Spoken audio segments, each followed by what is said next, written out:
With the recent technological boom from just 15 years ago and following the recent, near-total digitization of all information and recent struggles to find renewable energy sources, there is an awful lot of things happening in the world at once right now. It is a lot to keep track of and can seem quite overwhelming and even scary at times, especially if you're a little on the young side. But I'm jumping ahead a little. Let's start with introductions first. Hello everyone, I am Professor Ganesh, and I'm here to help all of you know a little more about what we've been finding and figuring out in this big old world of ours. There's been some strange reports here, there and everywhere about all sorts of odd things going on lately. I have been instructed by my company and by the Eustanian Board of Health to take what information we have to you. Thank you for listening. I will do my very best and I hope this series can provide information that will prove handy someday to you. These videos shall start with an interesting fact.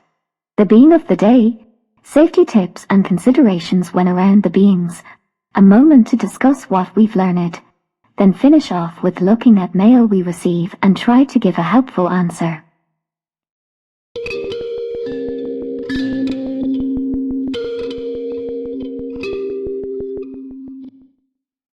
For our first of many, Professor Ganesh's Did You Know that while physical books have been outlawed, there's one that's been slowly circulating around recently.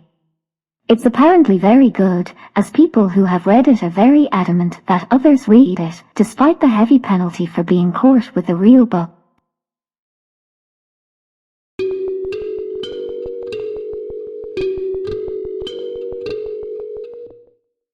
There's been word of people in mascot costumes appearing in some areas, some even here in Houston. Reports vary, but most seem to be about someone finding a mascot in the forest, on rarely used roads, or even in their own back gardens. As far as we know, none of these encounters have led to anyone getting hurt, but people are still very worried about all the reports. Plus the authorities have been complaining about being called so often about mascots not leaving when asked.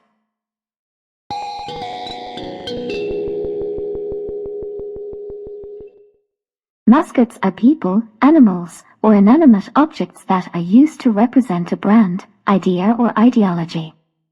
Around here, mostly it's for brand recognition or smear campaigns, but that would be for a different video. In real life, generally it would be a person employed to wear a suit that looks like the mascot character. Have you ever had live entertainment at your or a friend's birthday party? Like a clown, magician or librarian. If they were wearing a costume to represent someone else, like from media like a comic or cartoon, like Malice, from Malice in Blunderland, the Power Strangers, or Casium the skeletal cow from Milk Be Whiskey like Milk Range, then they were wearing a mascot costume. When you watch the Ole Limpets on TV, and see Ole the Limpet doing their routine of running around and throwing shells at the audience and athletes, well, he's a mascot too.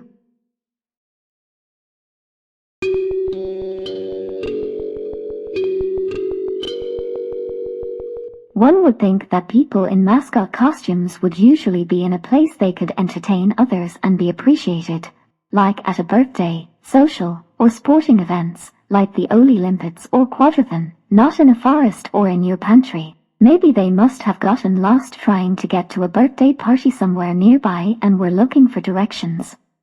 Some companies are very particular about how their employees behave while wearing a mascot costume, and have been known to install surveillance devices in the suits to make sure they always act in character, so keep in mind they may not be able to ask for help directly.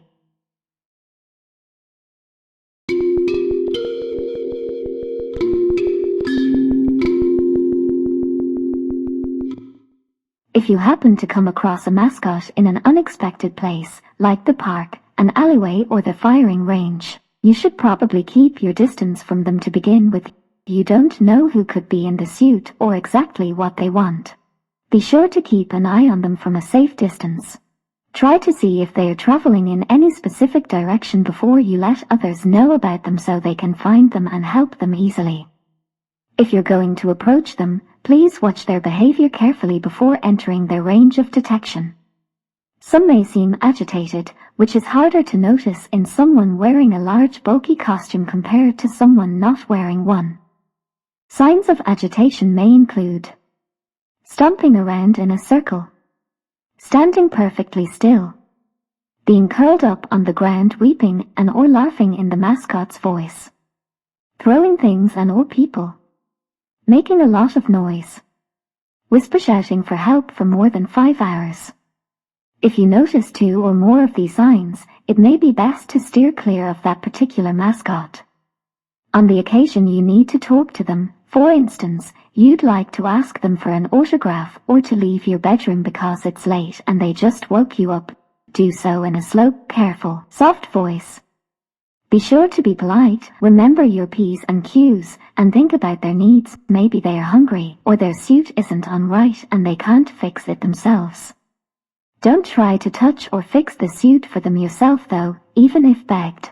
There are strict no-touch guidelines with most mascots, possibly with what are known as reactionary dissuading technology, installed inside and outside the suit. Get a trained professional mascot wrangler from Kindo Foods to help you. They have just started this service at the request of the USA government and are here to help. We've talked a lot about mascots and what they may be in need of, so please pause the tape and discuss with whoever is around you about what you could and should do if facing a misplaced mascot.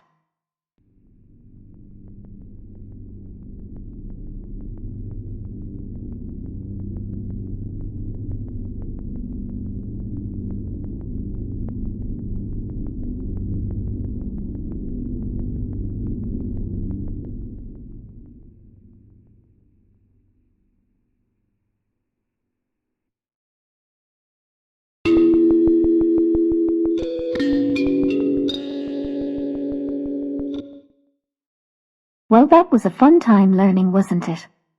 I hope you've enjoyed our time together so far.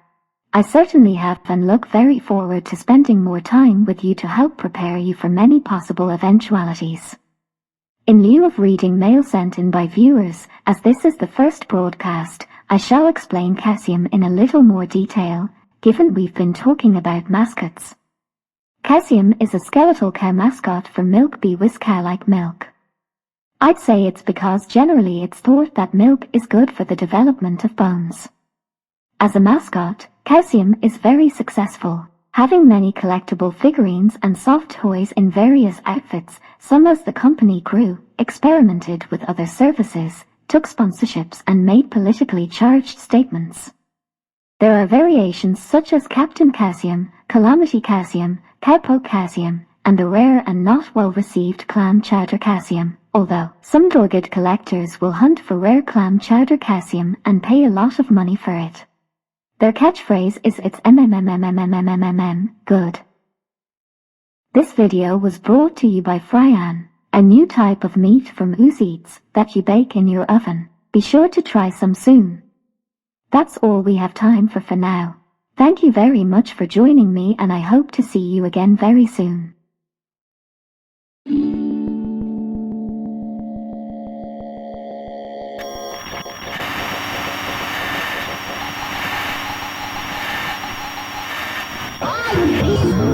Can you find the doggy? Where is the doggy? Can you tell me where the doggy is? Maybe you can tell me if you see the doggy. What are you, stupid? It's right here. The stupid one is right in front of your nose. Ah, you don't see the...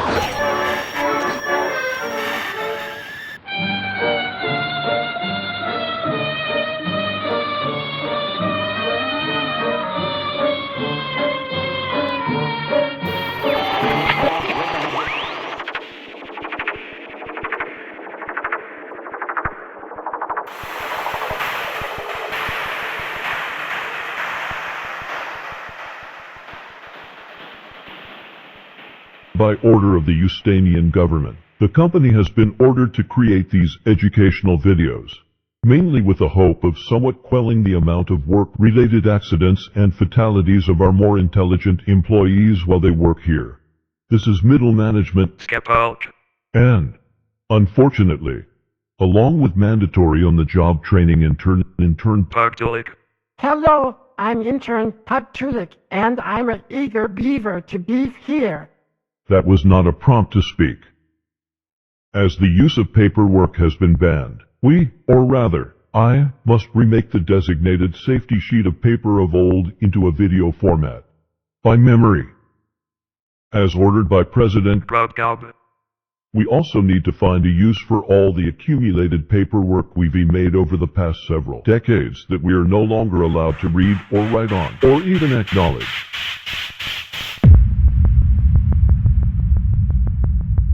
These company internal broadcasts will educate you on the entities you may be encountering and shall also update you on current news, upcoming search locations, policy changes, and internal affairs.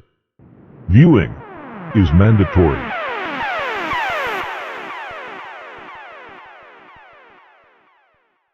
Threat levels. Given the disallowance to use paperwork, I shall have to explain the threat levels for reference, more than anything. In order of threat, the levels are as follows: pitchfork, shovel, beetle, maggot, semi-slug, centipede, leech, mole, flatworm, neonic. Each threat level has its own connotations. Pitchfork, the least dangerous. Entities in this category are unlikely to maim if treated correctly by procedure. If provoked, it may take out one or two of your clue, but it is likely to hit a less important member than it is to strike you. Shovel, something the same as pitchfork, but with a smaller margin for error before they start tearing limbs off. Beetle, an entity that is always aggressive to us or otherwise extremely prone to violent outbursts. Beetle-level threats should always be taken seriously and with at least half a clue, can be generally outmaneuvered or intimidated by superior numbers, or outsmarted, albeit rarely. Maggot, usually smaller entities that are parasitic in nature.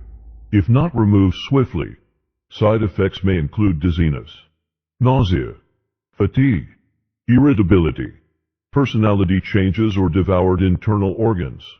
Direct a convenient drudge or plotter in your clue to approach any potential maggot level entity first. Semi-slug, a difficult to escape entity when it becomes aware of someone's existence. These can pass through spaces small enough to reach any hiding place you may have found, grubbers included. Centipede, fearsome entity to be avoided, quite destructive and dangerous. Is recommended a clue outfitted with at least deployers or deployed against centipede-level threats. Leech, lethal entity if cornered by one with no help. There are usually methods around these sorts of entities that require a coordinated effort. Mole, similar to centipede-class threats, but on a grander scale, able to destroy structures using up to and including strong metals in their construction, usually very large. Flatworm, excessively dangerous, near impossible to avoid if detected. Will not stop until reaching their intended target or targets. Avoid flatworm-class threats at all costs. Sacrifice as many drudgers and plotters as needed. Neonic, just don't. If you find yourself about to be deployed to an area with a neonic threat level entity, consider changing jobs or the benefits of unemployment. These benefits include not being killed within the next week.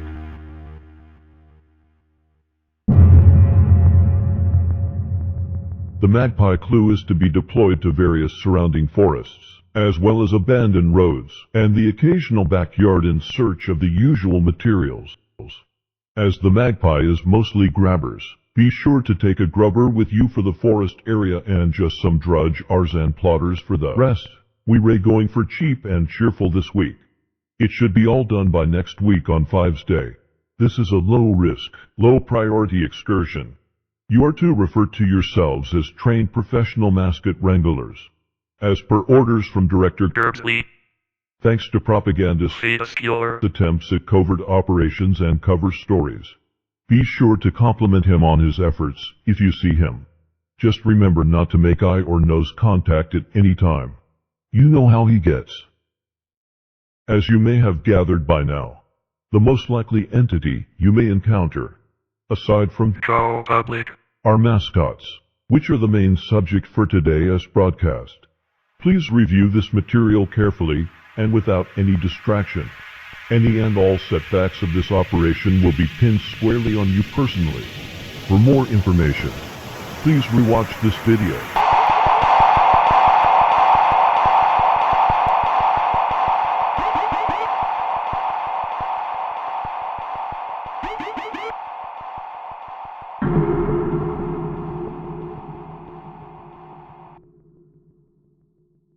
Entity, Mascot, threat level, pitchfork. Upper management reminds you that mascots are products. They are not self-aware and are not sentient, and urge you to ignore any perceived cries for assistance of any kind. As they put it, it's just the wind. Information. Mascots appear to be a regular human in a large, full-body suit depicting a popular media character aimed at human children and certain types of adults. At a distance, it may be difficult to tell what subclass of mascot one might be. Observe closely before approaching any subclass of mascot, or have a drudge or do it if you ray in a hurry to get back for lunch. These are the subclasses we have so far recorded in order of threat level, all of which are considered between pitchfork and shovel. Abandoned, brainwashed human. A surprisingly common practice for companies without much capital. They employ, lure or kidnap members of the public that may not be missed and put through rigorous manipulative processes. This is to remove their personality and install a new, shallow one to allow them to depict the fictional character of choice. If that process sounds somewhat vaguely familiar to any of you viewing, I have been instructed to assure you that it is merely a coincidence, and to ask you if your house is in order. Once this process was performed in the effort to convince captured humans that they actually were the embodiment of the intended fictional character. However, due to several instances of mascots seeing another depictions of said character, even occasionally via other mascots, the resulting depersonalization, violent outbursts and property damage convinced companies to change tactics somewhat. Now these brainwashed humans believe themselves to be something of a conduit of their character, representing them, but not actually embodying them, almost as if they are connected to the platonic ideal of the character. They carry out the will of their ideal, and their ideal receives information through them, something like an emissary. Some mascot suits are fitted with apparatus to stop them removing the suit by themselves and from outside tampering, occasionally with needles and cabling embedded into what remains of their flesh. Do not make physical contact if it can be helped. It is recommended to bring a Propeller. holding stick with you. The overall result are humans that aren't one thing or another. Aside from potential suit defenses, they are not inherently dangerous themselves, only awkward and annoyingly clingy. The worst you can expect from these things is a plodder being held back to watch the mascot's performance or be made to interact with it for a few minutes or days. So bring a packed lunch with you. Also, if the suit has an auto-defense system, one may experience inconveniences such as 8th-degree burns of the severing limb or limbs. Bring any limbs back to Grub Labs R&D. Other expected behaviors include circular conversation, bumping into walls and crushing animal carcasses into large balls of meat and bone to hand out like balloons. As one may imagine, the life expectancy of someone in this situation isn't very long. The companies had considered this already, so dying in the suit may potentially not be enough to stop the mascot trying to bring cheer to the abandoned roads and buildings they find themselves in. Whereas some of the many abandoned downstate high-rises have congregations of these things, they must migrate there or something. A group of these mascots are called a convention.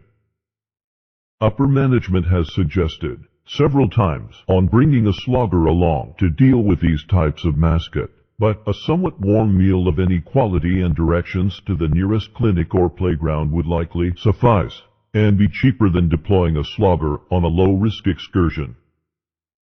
Robotic automaton. Despite Go public. spheres of animatronics, these do not pose much threat. Animatronics are fragile and built only to perform specific movements and tasks, as opposed to being all-purpose, potential killing machines for some reason deployed to entertain children and worry adults. These can be safely ignored and or pushed over if the situation requires it. If you discover a robotic automaton stuck or already fallen, write them so they may continue on their way. Consider designating a grabber to follow them to see if there is any materials it has been collecting that it may wish to gift or not notice missing. The only real threat of these beeping buffoons is being grabbed by one, catching your finger in one of the limb's joints, having your head pulled off, or the thing falling over on you. Recorded behaviors include obsessive-compulsive movements, and their low-quality throat speakers causing minor headaches with their warbling. It has become more common recently that their programming becomes corrupted, and it is difficult to understand exactly what they are trying to communicate, as they can only use words from their limited program vocabulary. Some consider them to be declaring their sentence and the hell of realizing their own existence and limitations. Upper management has not commented on how to handle this situation, so do so at your own discretion. I recommend seeing if they can take orders. If so, enlist them to help you find materials in exchange of some oil or something. Genetically engineered. It is rare, but sometimes the specimens at Enigma Research Institute breach security and roam the Eustanian countryside, hunting for food, people to entertain, and a way to stop the kitschy music playing endlessly in their heads. Exercise caution, as they do tend to attempt alleviating all three of these needs at the same time.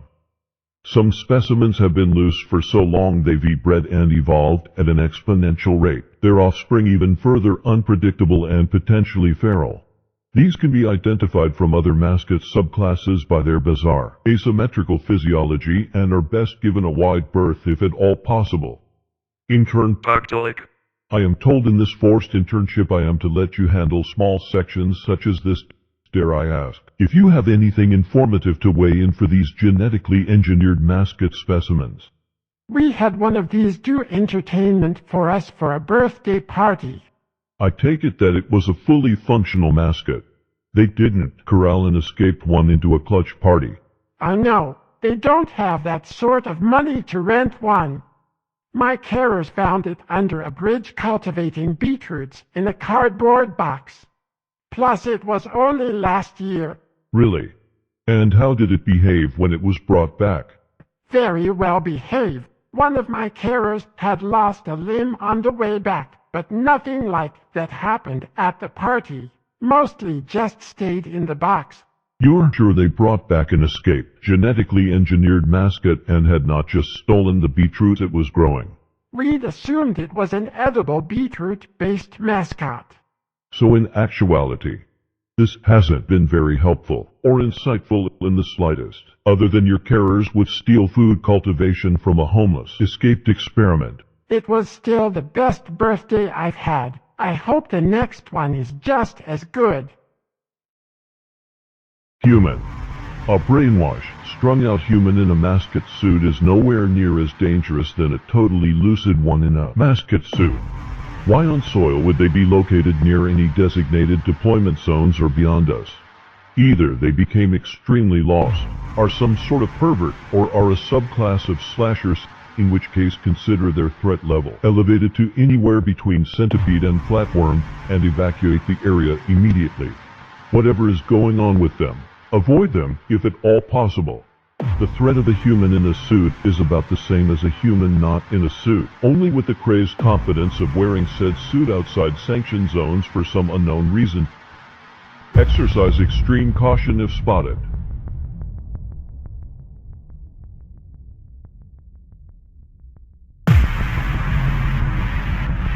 If forced into an encounter with a mascot by circumstance, bad luck, or common stupidity, determine first if there is a human or machine framework in the suit, or if it's an escaped genetic specimen. Do not approach right away. Even if you think you see human eyes in the mouth of the mascot suit, some specimens have been noted to have developed shining, eye-like organs on the inside of their maws to mimic the wetness of human eyeballs, presumably as a lure. Note also that the appearance of what appears to be a full human in a mascot suit does not exclude the chance of the entity being a specimen. These have been known to possess a human in their suit for luring purposes. Consider anyone in said situation as lost. General advice. Do attempt to reciprocate gestures or phrases to a mascot if docile. Some may just wish to be acknowledged and may impart a gift. Do attempt to trade with any mascot that holds anything remotely of interest. Do not consume any object proffered by a mascot. Submit anything given by them to Grub Labs R&D. Do let a mascot out of sight lines of any witnesses if you believe you are being watched, preferably sending them off in a different direction to keep up the Wrangler ruse and belay suspicions. Do give a slow, slightly awkward wave to any passers-by or house owners you happen to be in the garden of. Remember to breathe and tell them of the dangers of mascots if they begin to question your presence, or why you are digging in their garden and taking their child's very dead budgie with you, which is to submit it to Grub Labs R&D. Do deny any allegations that you are part of the trained professional mascot wranglers to Go public. Do not touch the mascot. Do not try to remove a mascot's head. Do not put your hand or other physically perceptive limb or organ into the mouth to try and feel a face, even for a bet. We all know what happened last time. Do not pull on any part of the mascot's body unless the situation calls for it, or if the material yield has been very low on the excursion. Drop off anything that falls off or is pulled off to Grub Labs R&D. Do not sing songs or reference media unrelated to the character the mascot is depicting. May believe themselves to have a deadly rivalry with characters from different companies and attack. If approached by an obvious, lucid human in a suit, do not act natural. Do not tell them what we are doing. Do say that you are fellow mascot enthusiasts who are also out in the wilderness or someone's backyard for mysterious reasons with unknown motives.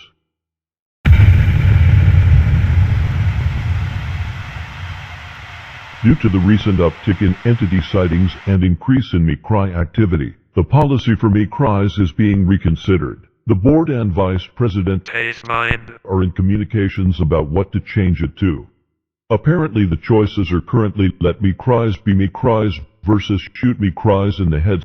We'll update you when a decision has finally been reached. Oh yes. And good news everyone. Breaks are no longer mandatory. Here is Artificer G-Tude from Grub Labs R&D. to explain this new development of theirs. Thank you middle management Skahulch. Now, the idea that society advancing technology is to allow us to enjoy more life not working was obviously not looking at the big picture. Very inefficient idea. We have invented brand new tech that allows robots to take our breaks for us. That's right, while you toil, doing valuable work for the company, your designated robot will be relaxing in the break room, pouring hot black water over its lap in the attempt to drink your coffee for you. And there you have it. If that isn't efficient productivity, then I don't know what is.